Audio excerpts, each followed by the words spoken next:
Welcome back to part 6 of the Courtyard Garden series. In this episode, we're going to share with you all that we've done over the last 8 weeks, despite having 6 weeks of non-stop rain.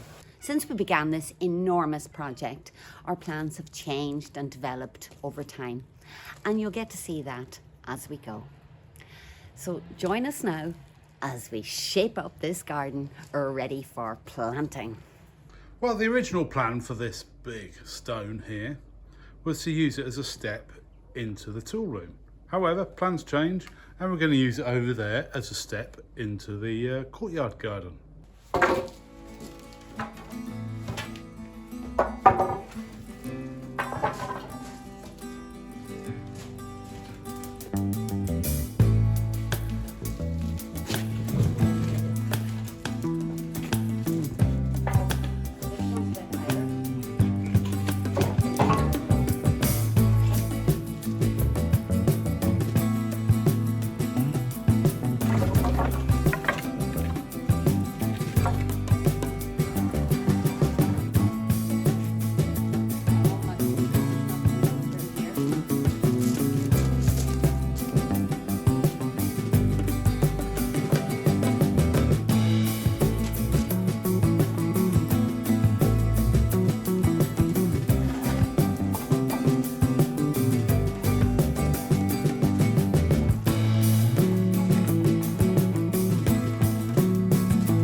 We decided to have a pathway down the centre of the garden that sweeps out into a more open paved area at the bottom for some seating.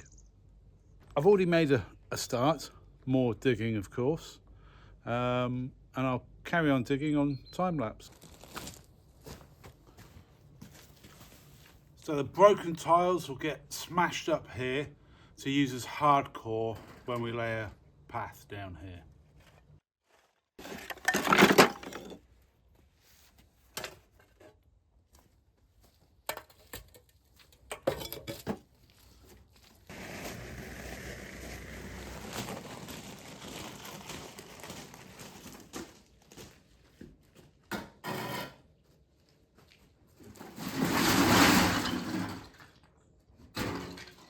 The plan for this area was to lay a concrete path and then use these slates for paving.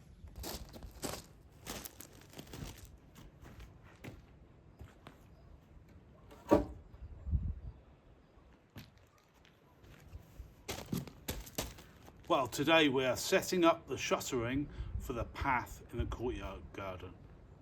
I've got James helping me and Maggie and Mairead are standing by. First of all, we're going to set up the straight section of path, get the width right.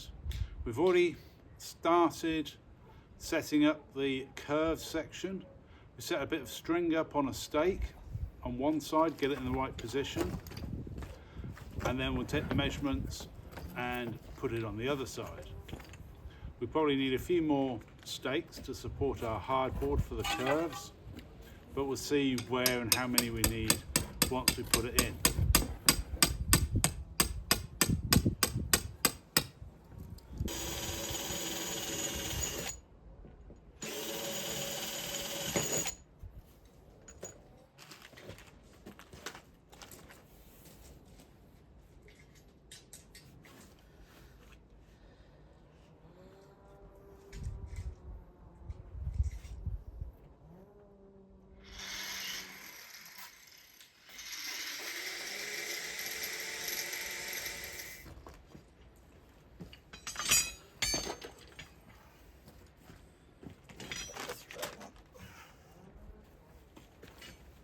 In the same hole.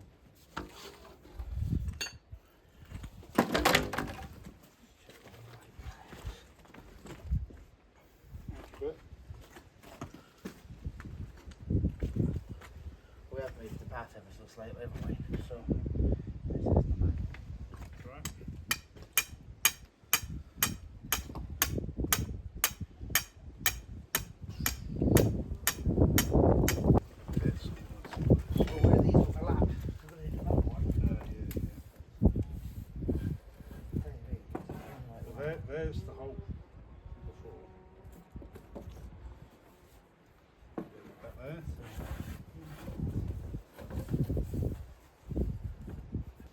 How are we doing on lunch? That looks fabulous already.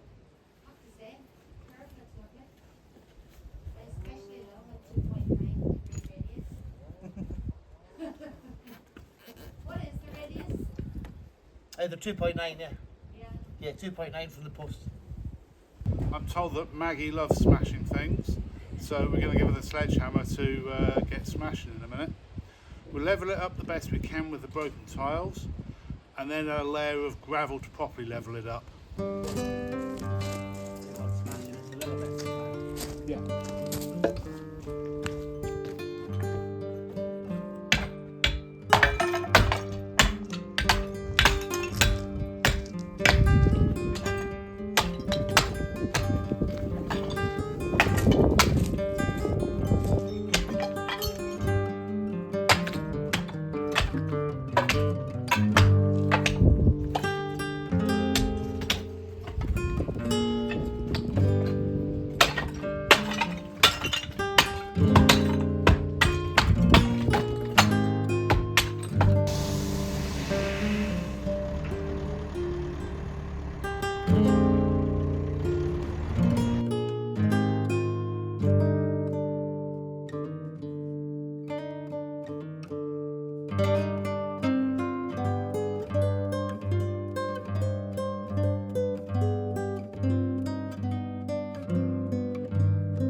So we had a bit of a change of plan.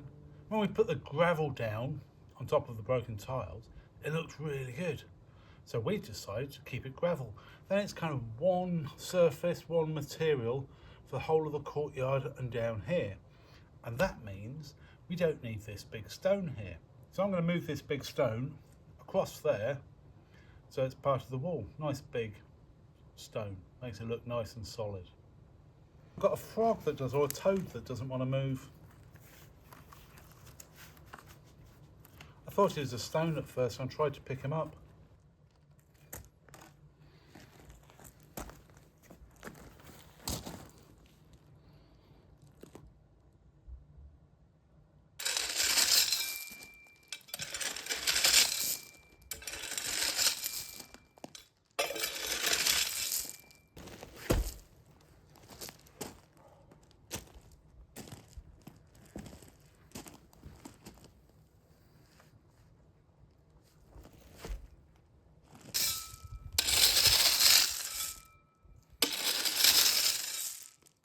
We removed the very carefully laid shuttering, and we decided to use the slate, some of this slate, as a border, which would be held up on a concrete haunch.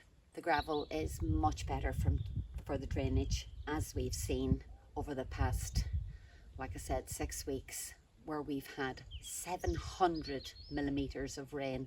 And just to put that into perspective, that's 4 inches of rain a week, more than 4 inches of rain a week.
So what's next? Clean the tools.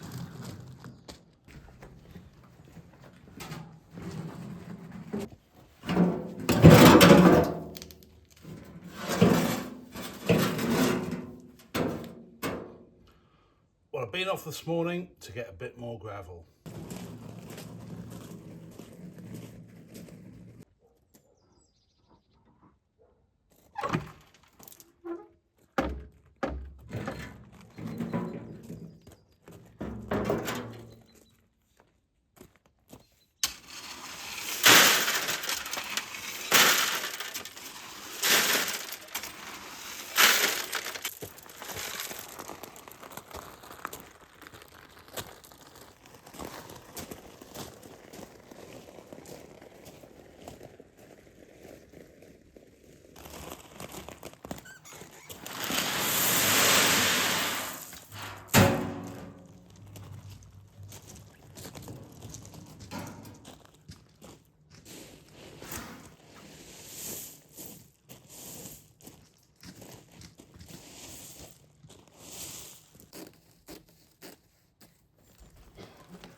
But then it was time for Maggie and James to leave. And we thought about all the fun times that we had when they were here. It wasn't all work when Maggie and James were here. What are you planting? Peach tree. I think it's a late fruiting peach tree. And why here? Well, this is far enough away from the road, far enough away from the driveway for when the peaches are rolling down the road. And Maggie, she's planting. I think I'm planting a pear tree. Is that right? Yeah. But it's At not the just any moment, pear I'm tree. digging a hole. I'm chief supervisor and James is second in command. So we've got the trees soaking in a bucket. And we've got an apple tree as well and a couple of seedless grapes for eating. So I've bought this peach tree for the Kinta, so it's my pleasure to plant it. Does anybody remember the variety? No. But it fruits in September or was it August? August, September, I think. August, September. August, yeah. So- So Dan, do you know what you're doing from there? Some of that in the bottom too, some of your stock. Good swirling.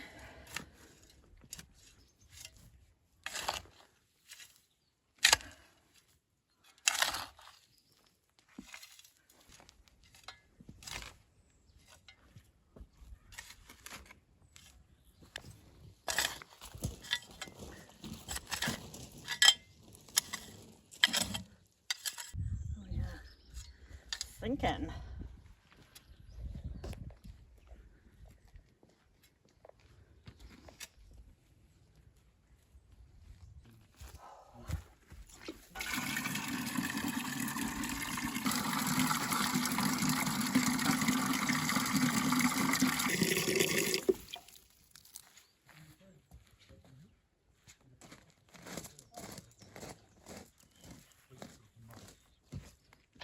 Time to water him in.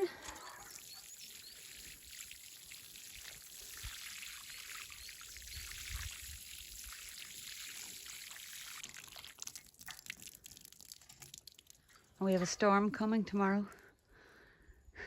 Yeah. More rain. Thank you, Maggie. Good luck, Peachy boy. I'll come back and see you at some point. We fired up the bread oven like we did the first Christmas that they arrived. Only this time we used homemade dough made in our own kitchen.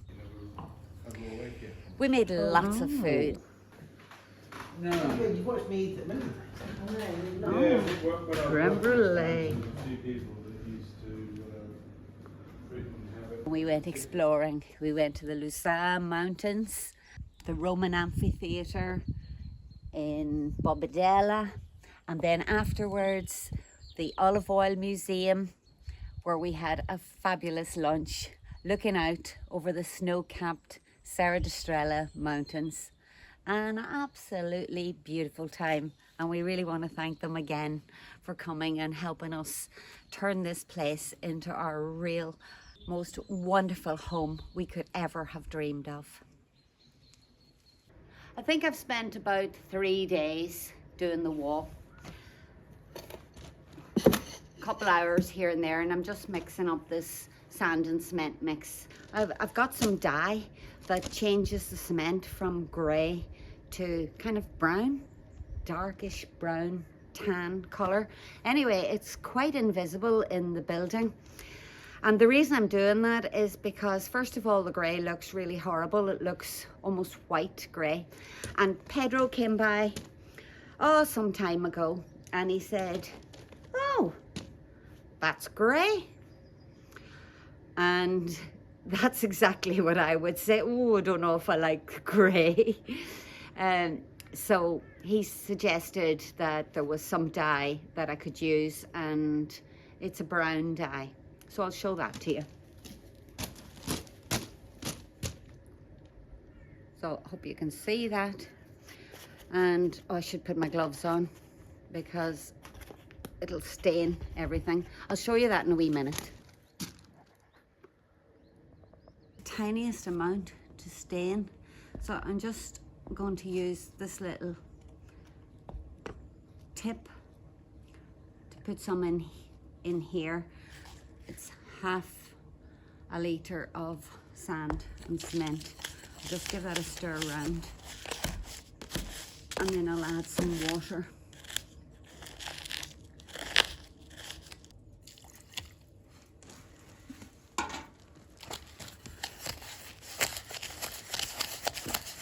You see, you don't need very much.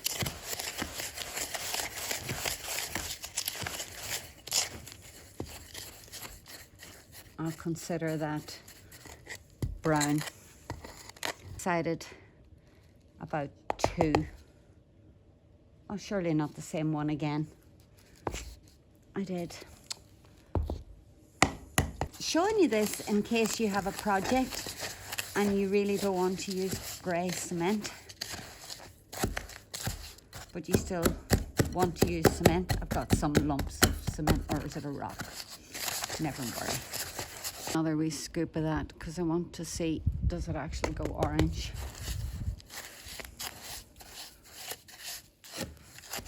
I would say this would be useful if you were building with red bricks, or tijolo, or red clay, and you wanted it to blend in a bit better.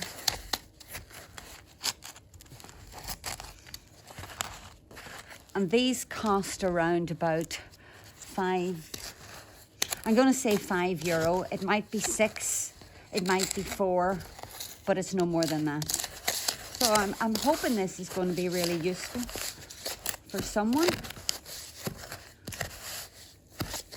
As I'm going to put some of this, all 3 samples, onto something so that you can see what they look like when they're dry as well.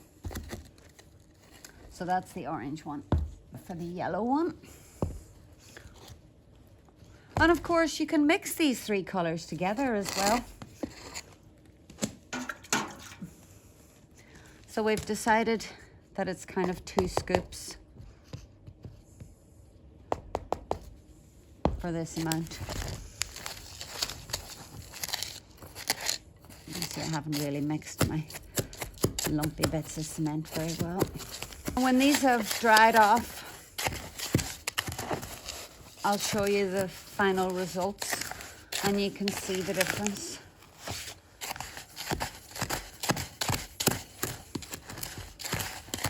There are other colours as well.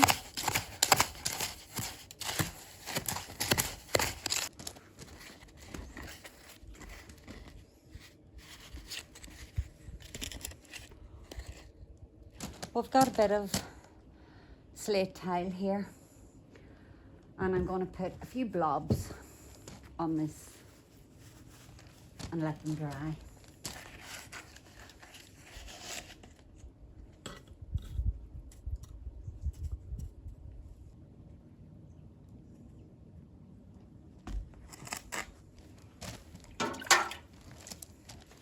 And then the sort of, I think this colour looks like, well, I don't know, you tell me. So that's the experimentation.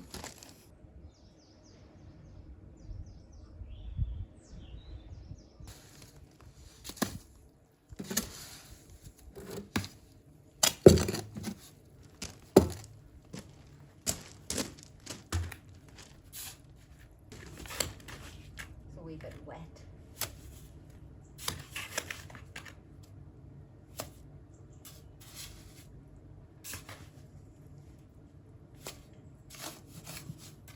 Hello. Hello.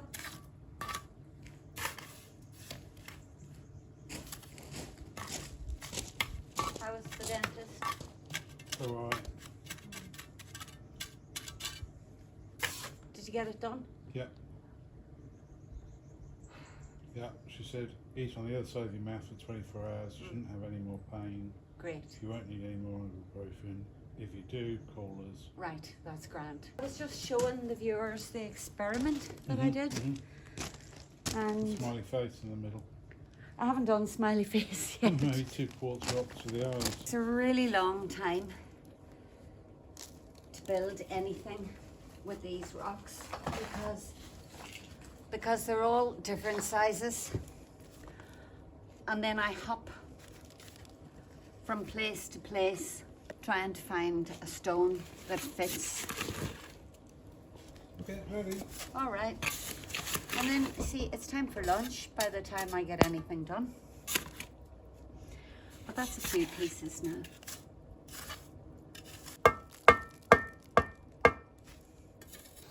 I found this crescent moon shaped stone when we were clearing out the barn many years ago, and I kept it and I kept moving it so that it wouldn't get lost in a pile of rubble, and I decided it might be nice here, and I was going to fill it up with stones, but then Dan suggested that we could have it like a little boat, so as a nod to our sailing past together. So he's brought me out these 2 triangles to give an idea of sails. Can you see them? Yep.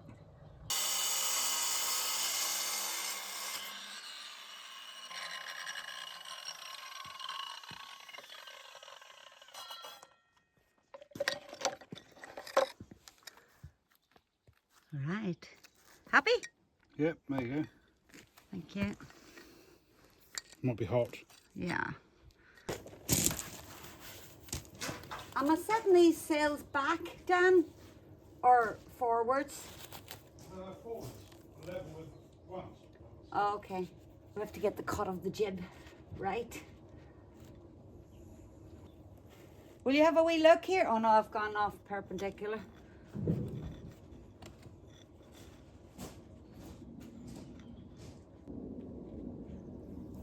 Yeah, that's good. I just don't want to go too much.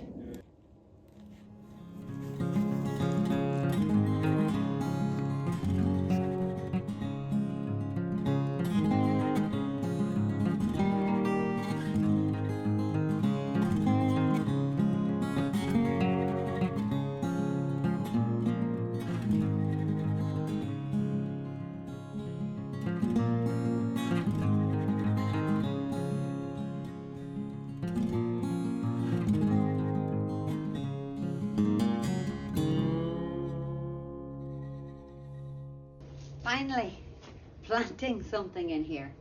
So what I've got is a jasmine fichinelle. I'll just bring it close so that you can see the label. Can you see that? Bought from a nursery, but this one I bought from a local small grower, and they tend to hang on to their labels. So I wrote down the name, and it's a Hardenbergia violacea, also known as the Happy Wanderer, which means that it's likely to grow very, very fast. And it has beautiful purple blooms. So the idea is that it'll eventually grow up here and then drape all along here and look really gorgeous. I wrote that down because I just cannot remember the name of this.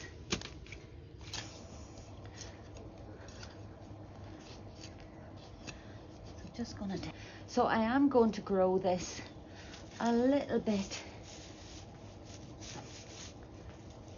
this way, as you can see, so that I can get it to go up and over here with supports. So I don't need to put the support in today because it's not quite ready for that. Dan's keeping a keen eye on me. I'm keeping an eye on what she's up to.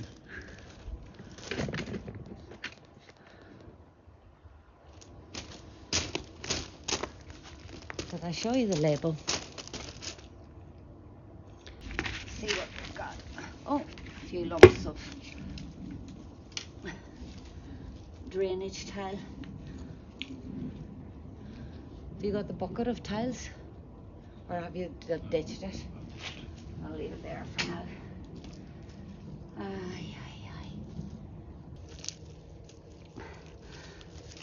What's this? That's good, I think.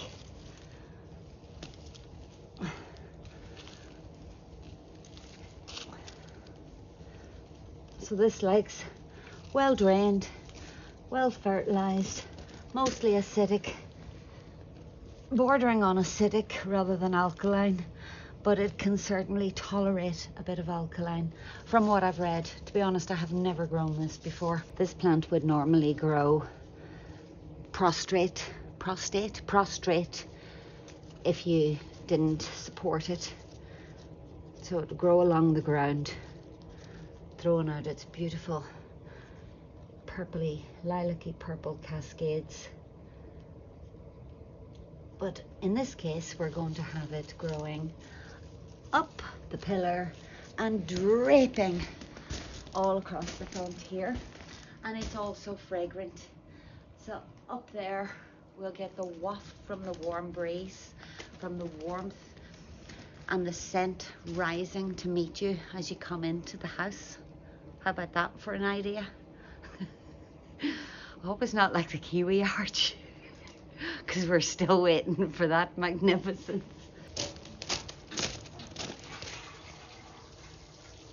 I don't really need to give this too much water because it's going to rain. Yeah, and Dan has planted a few more things in the courtyard garden. So we're finally getting to this, the kind of giving some life back to this. And as the weather warms up, I'll be able to put pots and other things in and around the gravel area to soften that as well. It's a big day today. I've got some pine bark to cover the courtyard garden where we're going to grow some more trees and plants and make this into a much more planted up area. And my first job is to lay some cardboard down, and then I'm wheelbarrowing all the bark. We have plenty of cardboard left over from the house project that was used to protect the floors, which is great because it'll make it really quick and easy to get this covered in cardboard.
I put one more wheelbarrow on this side. There's a little bit more, but not really enough to do the other side. So I'll go and get another pickup load tomorrow.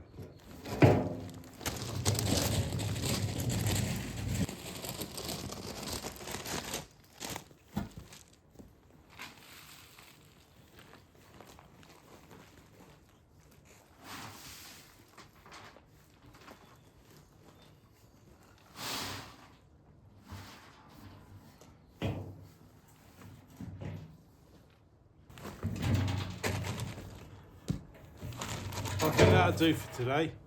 It's starting to get dark now, so it's time for a cup of tea.